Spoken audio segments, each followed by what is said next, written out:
Le groupe France m'a permis d'assister à leur dernier entraînement de la compétition. Au lendemain du grand match qui les attend en demi-finale contre les Turcs, l'entraîneur et les joueurs m'ont permis d'assister à un entraînement où j'ai pris beaucoup de plaisir et j'ai pu voir la difficulté qu'avaient ces joueurs en ayant cet handicap.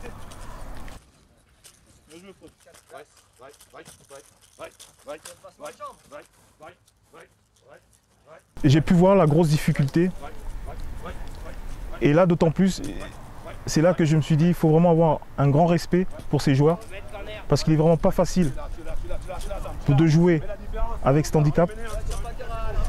Mais qu'est-ce que j'ai ressenti? J'ai ressenti beaucoup déjà de fierté à partager ce moment avec eux, pour moi qui semble unique. J'aurais aimé que beaucoup de mes amis partagent ce moment-là, vivent ce moment que je viens de partager avec le Cécifoot. Le fait de sentir qu'ils avaient vraiment envie que je partage ce moment avec eux, qui était pour moi très particulier. D'ailleurs, c'est un moment que j'oublierai jamais.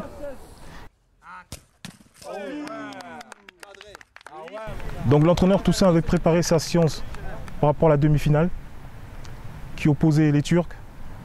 Bon, on ne savait pas grand-chose des Turcs puisqu'ils sont restants dans la compétition, mais il fallait quand même préparer une stratégie.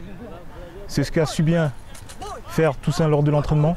Donc l'entraînement était basé beaucoup sur le pressing, aller chercher haut l'adversaire et surtout rester vigilant par rapport au duel et aux contre-attaques, parce qu'on a pu remarquer lors des premiers matchs des Turcs, ils procédaient beaucoup en contre-attaque. On a senti une très grande pression des deux équipes. D'ailleurs, lors de la causerie d'avant-match, j'avais dit aux joueurs de faire très attention parce qu'ils jouaient contre des éléments qui n'étaient pas forcément favorables. Parce qu'ils jouaient contre le pays hôte, ils jouaient chez eux, devant leur public. Et c'est des joueurs avec une très forte cotation nationale. Dès qu'ils jouent pour leur pays, ils n'ont pas besoin de grande motivation. Donc le début de match fut assez difficile parce qu'on a senti une tension, on a senti l'enjeu. On savait que le vainqueur allait évidemment en finale et surtout obtenir son billet officiel pour les Olympiades. Moi, au niveau émotionnel, ça a été très fort, très intense. La France devra se méfier effectivement des deux stratèges devant, Rosset et El Niño. Déjà bien les maîtriser, être bien en place défensivement, ne pas leur laisser le moindre espace. Parce que si on les laisse se retourner, venir en vitesse, il y a danger.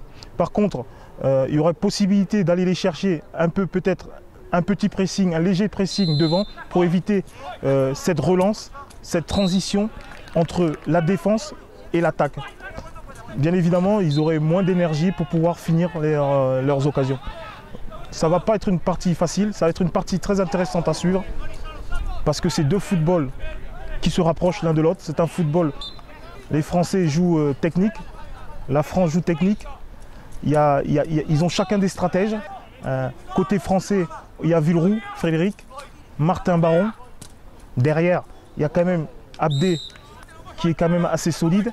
Et pareil un peu chez les Espagnols. Ils ont 3-4 joueurs qui tiennent l'équipe.